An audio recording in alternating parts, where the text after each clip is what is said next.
Cześć, Bartek. Urban? Zapraszam do bardzo dokładnego testu MG ZS. A marka MG to bardzo znana firma. Brytyjska firma MG została założona w 1924 roku, czyli 100 lat temu, a w 2006 roku została wykupiona przez chińską markę SAIC Motors, co możemy odkryć na przykład na szybach czy pod maską na opisach akumulatora. I to nie jest wada, i to nie jest zaleta, to jest po prostu fakt. MG to teraz chińska firma. A model ZS został zaprezentowany w 2016 roku, a jego produkcja rozpoczęła się rok później, czyli w 2017. W 2020 roku auto przeszło odświeżenie i właśnie taki model ja dzisiaj testuję. ZS to mały SUV, czy tam crossover z segmentu B, czyli jest konkurencją dla takich samochodów jak Nissan Juke, Ford Puma czy Dacia Duster. Wymiary ZS to 4323 mm długości, 1809 mm szerokości bez lusterek oraz 2048 mm z lusterkami. Wysokość ZS-a to 1644 mm, a prześwit to 16 cm. Czyli tak jak mówiłem, mały miejski crossover. Mały i w miarę ładny. W miarę, to znaczy nie można się tutaj do niczego przyczepić. Auto przypomina czasem Kia Sportage, czasem Mazda CX-5 pierwszej generacji, a innym razem Hyundai Tucsona. Ale tak jak mówię, nie wygląda źle. No dobra, te koła wyglądają nieco nieproporcjonalnie zamontowane, tak jakby były nieco za blisko siebie, ale nie można mieć wszystkiego. Warto też zaznaczyć, że każda wersja silnikowa ma z tyłu tarczę, a nie bębny, co u konkurencji wcale nie jest takie oczywiste. To, co również u konkurencji nie jest oczywiste, to w każdym wyposażeniu w MG ZS mamy w pełni LEDowe światła z przodu. Światła, które naprawdę bardzo dobrze świecą, mają jasną, zimną barwę i wystarczającą długość świecenia. Decydując się na wyższe wyposażenie, dostajemy dodatkowe halogeny czy tam światła przeciwmgłowe na dole w zderzaku, które działają również na zasadzie doświetlania zakrętów. To, co mnie oczywiście boli w wyglądzie, to atrapy wydechów, kompletnie niepotrzebne. Sam wydech jest po lewej stronie i to, na co zwróciłem uwagę, to dalsza część wydechu, którą teraz widzicie na filmie, jest już pordzewiała, co chyba nie powinno nastąpić tak szybko, bo mój egzemplarz ma 3800 km przebiegu. Zwróciłem też uwagę na lakier i na spasowanie i jest naprawdę bardzo dobrze.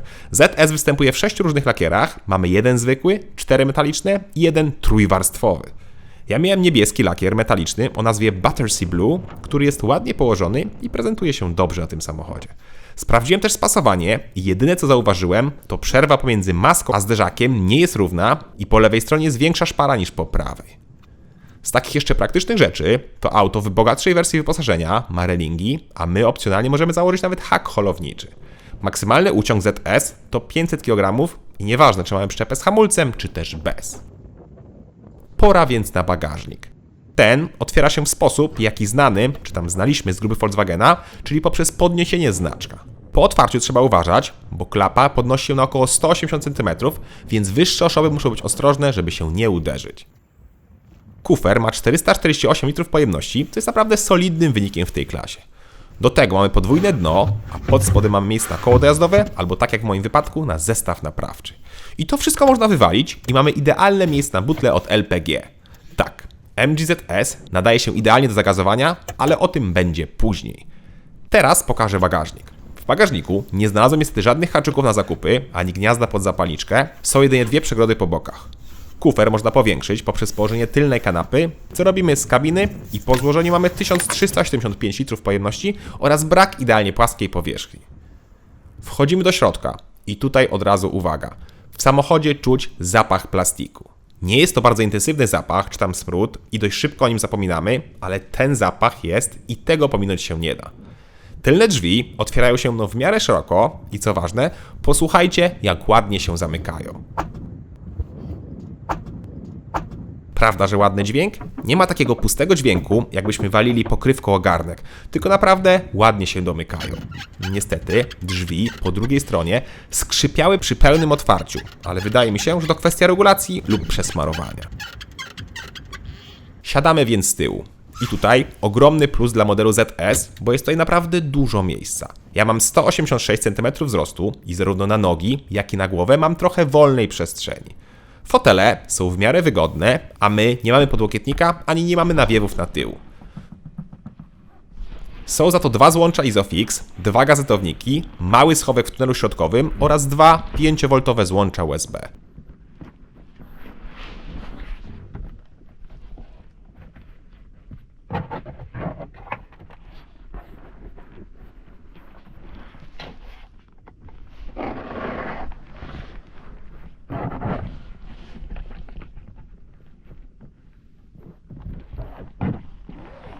Materiały na drzwiach prezentują się bardzo ładnie, dół jest lekko obity, miękkim tworzyłem, a góra jest bardzo twarda, ale nie wygląda źle. Minusem jest brak oświetlenia na tyle, co powoduje, że w nocy z tyłu jest kompletnie ciemno. Wskakujemy do przodu. Tutaj drzwi otwierają się bardzo szeroko, przez co dostęp jest bardzo prosty. W wyższym wyposażeniu fotel jest obity sztuczną skórą z czerwonym przeszyciem i ze wstawkami chyba przypominającymi karbon. Fotel może być w pełni elektryczny, ale tylko jak wybierzemy silnik 1.0 turbo. Dziwna polityka, bo jest to niby ten sam poziom wyposażenia, ale dodatki są zależne od silnika. Z przodu niestety może być problem, żeby zająć idealną pozycję, bowiem kierownica ma regulację tylko w jednej płaszczyźnie w pionie. A to oznacza, że zazwyczaj będziemy siedzieli za blisko, jeśli jesteśmy wyżsi, i kolanami walimy w kolumnę kierownicy. Dokładnie tak jak ja. Szkoda też, że fotel jest nieco za miękki pod plecami i brakuje w nim regulacji oparcia lędźwiowego.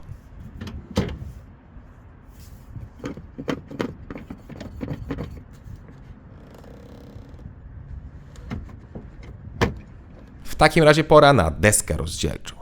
Deskę, która jest prosta, ale i ładna, a w zasadzie jedyny element, który średnio tutaj pasuje, to ten tablet. Tablet, który wygląda jakby był na siłę doklejony. Zresztą jest to najsłabsze ogniwo w całym wnętrzu, bowiem o ile do jego wyglądu da się przyzwyczaić, tak już do jego działania nie.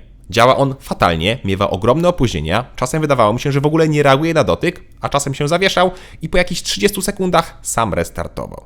Co gorsza, świeci on na tyle mocno, i to nawet jak go przygasimy maksymalnie, przez co wciąż przeszkadza w nocy. Na szczęście można go wyłączyć. To, czego nie można włączyć i co moim zdaniem jest dużą wadą, to nie ma wskaźnika temperatury zewnętrznej. A to jest moim zdaniem duża wada, zwłaszcza w takiej polskiej zimie, kiedy często w ciągu dnia temperatury skaczą od 2 do na przykład -2 stopni i mogą powodować gołoleć. Nie wiem jak wy, ale ja w zimie bardzo często sprawdzam temperaturę i jak spada ona poniżej zera, to jeżdżę dużo ostrożniej.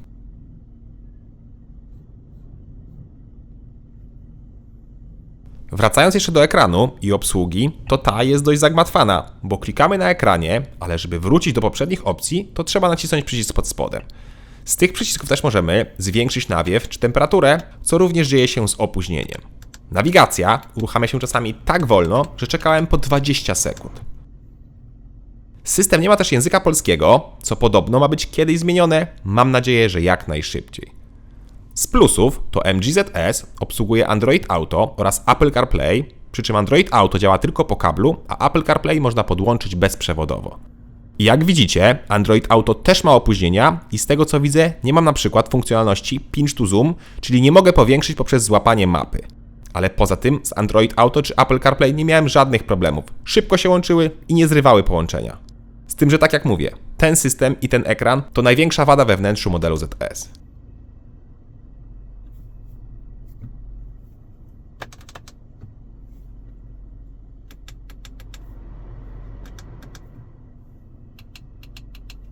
Drugi ekran, i to tylko w wyższym wyposażeniu, to są cyfrowe zegary. W podstawie mamy ładne analogowe. Te cyfrowe wyglądają też w miarę ładnie, nie mają innych motywów, a jedyne co możemy zmienić to widok na środku z komputerem pokładowym. Co ciekawe, możemy na przykład w opcjach uruchomić alarm, jak przekroczymy nawet 220 km/h. A to jest o tyle ciekawe, że auto ma prędkość maksymalną na poziomie 180 km/h. Kolejna ciekawa funkcja to czujnik parkowania, który pokazuje odległość od przeszkody za nami. Sprawdziłem i w miarę się to zgadza. I tu ponownie, auto występuje nawet z kamerami 360 stopni, ale tylko jak wybierzemy silnik 1.0 turbo. Naprawdę dziwna polityka. W ogóle w cenniku jest informacja, że zwykła kamera cofania powinna być w modelu ZS, nawet w podstawie, ale z tego co widzę, to raczej jest błąd w cenniku. Ale jeśli chodzi o wyposażenie, to auto ma naprawdę wszystko, bo mamy i klimatyzację, i 4 elektryczne szyby, i składane elektryczne lusterka, czy jest też tempomat. I to wszystko jest już w standardzie, w podstawowym wyposażeniu.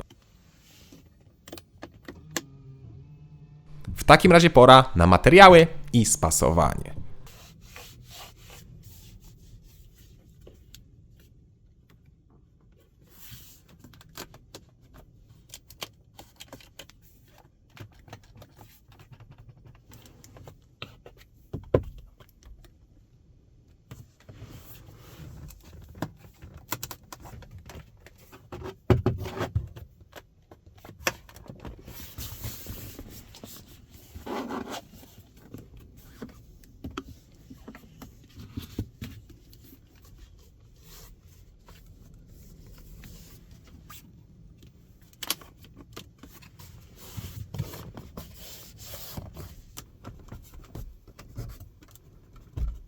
Materiały są naprawdę dobre jak na tą klasę i tą cenę. Są czasami miękko wykończone, ale są oczywiście i twardsze elementy. Jest też niestety piano black oraz kilka elementów skrzypi, ale głównie tutaj mowa o daszku nad zegarami, którego nigdy raczej tak nie dotykamy. Podczas jazdy jest absolutna cisza, jeśli chodzi o materiały. W takim razie pora na schowki, a potem zaglądamy pod maskę.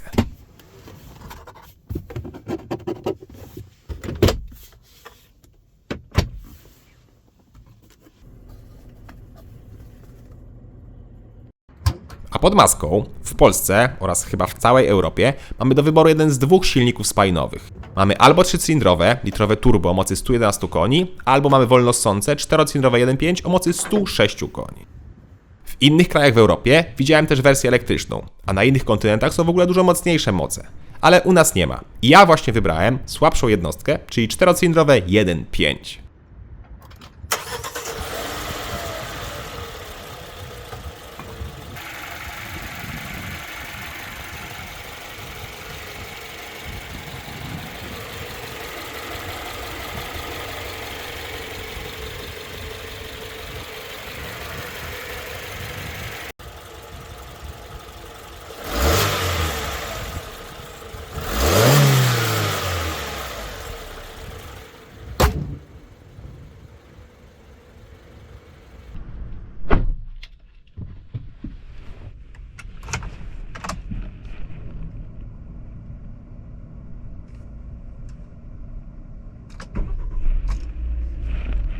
Silnik pracuje bardzo cicho i równo, do tego stopnia, że na postoju jest praktycznie niesłyszalny.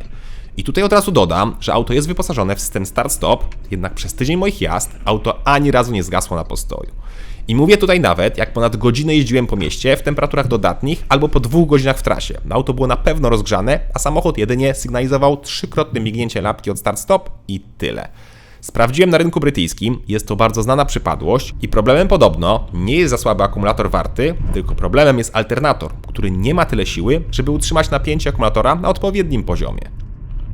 Na odpowiednim poziomie również nie są osiągi, bowiem przyspieszenie od 0 do 100 to deklarowane 10,9 sekundy, jednak według moich pomiarów jest dużo dłużej. Pora na pomiar.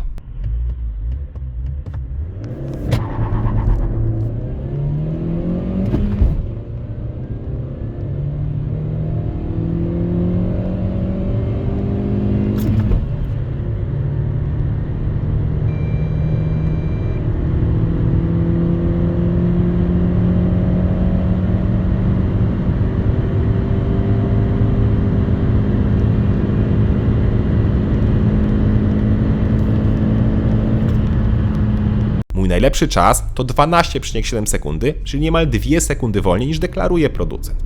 Auto mocno gubi trakcję, ale udało mi się też zrobić pomiar na idealnie suchej nawierzchni i przyczepnej i czas był dokładnie taki sam. No nie jest to demon szybkości, ale znowu czas do 50 to około 4 sekund, więc w mieście da się tym w miarę sprawnie ruszyć. Oczywiście, żeby jeździć tym sprawnie i żwawo, to trzeba kręcić tą jednostkę bardzo wysoko i pamiętać o redukcji. Zobaczcie, teraz będzie kilka elastyczności. Najpierw z 4. biegu.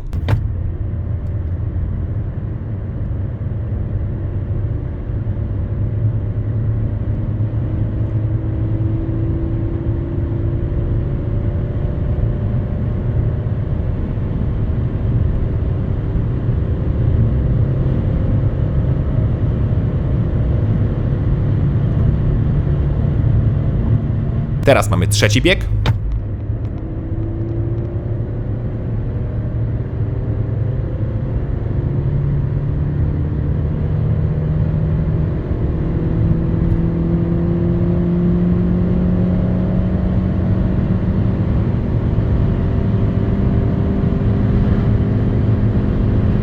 A teraz 2. bieg.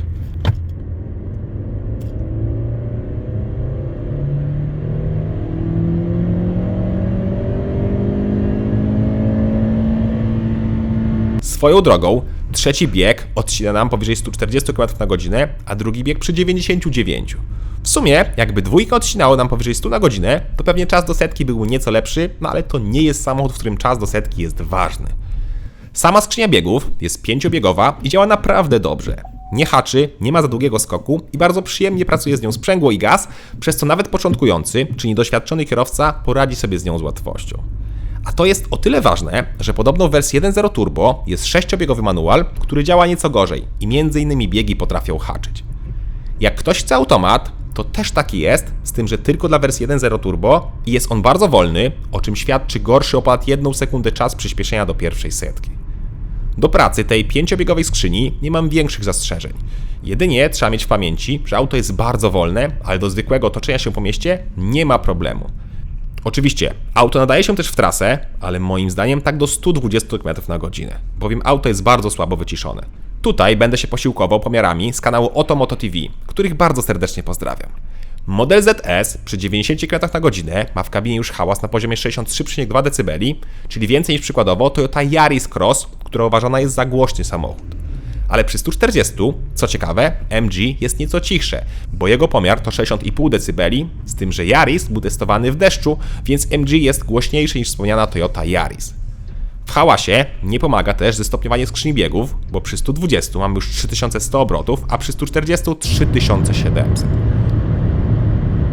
To bardzo wysokie wartości, chyba nieco brakuje 6 biegu. A jak jesteśmy przy wartościach, to pora na spalanie. W mieście MG ZS oscylowałem ciągle koło 8,5 litra, natomiast w trasie przy 120 miałem wyniki na poziomie 7,8 litra, a przy 140 na poziomie 8,5 litra. W mieście, jeżdżąc bardzo spokojnie i bez korków, jesteśmy w stanie zrobić wynik na poziomie 7,5 litra. Nie jest to bardzo oszczędne auto, ale nie ma tu żadnej hybrydy, nawet miękkiej, czy system start-stop, no tak jak mówiłem, po prostu nie działa. Plusem tego silnika jest jego budowa, bowiem jest to jednostka na pośrednim wtrysku, dzięki czemu możemy tutaj bez problemu montować instalację LPG. Niestety, producent tego nie oferuje fabrycznie, a szkoda, bo moim zdaniem to by było idealne rozwiązanie. Idealne oczywiście nie jest prowadzenie, ale też nie ma się do czego przyczepić. Układ kierowniczy jest mało precyzyjny i bardzo lekko pracuje, ale na szczęście można go nieco usztywnić lub nawet ustawić, żeby pracował jeszcze lżej. Dla starszych osób jest to idealne rozwiązanie, bo naprawdę w ustawieniu, sygnowanym moim nazwiskiem, kierownica kręci się z niebywałą lekkością.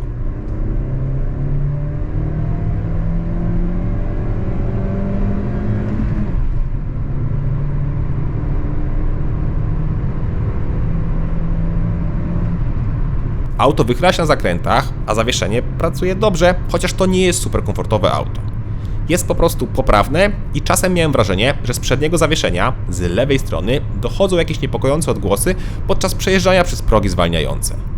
Kolejna rzecz, na jaką zwróciłem uwagę, to jak silnik jest zimny i my ruszamy, to auto jakby delikatnie szarpie, ale tak naprawdę jest to ledwie wyczuwalne i tylko przez pierwsze metry, ale jest.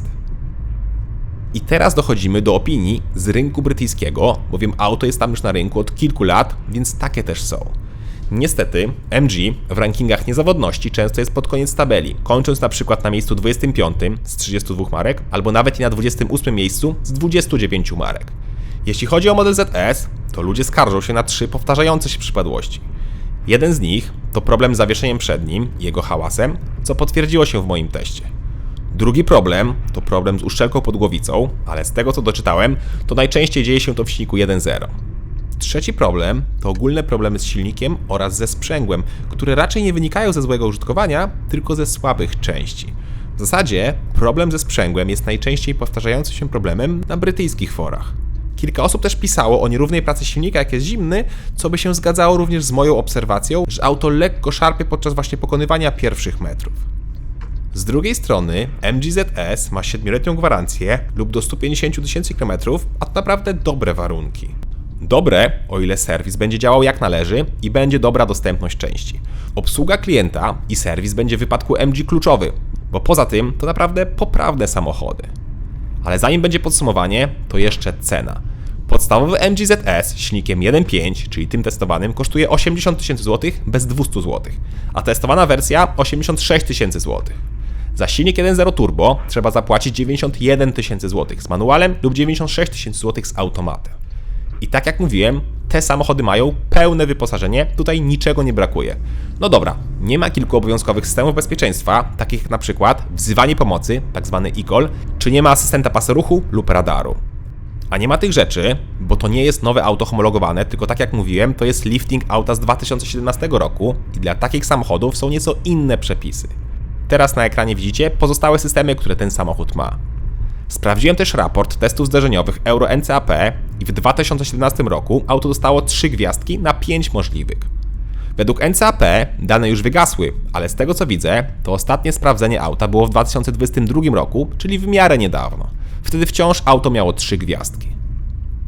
Jeśli chodzi o konkurencję, to największym europejskim konkurentem jest Dacia Duster, która w podstawie jest o 100 zł droższa i kosztuje 79 900 zł, a ZS 79 800 zł.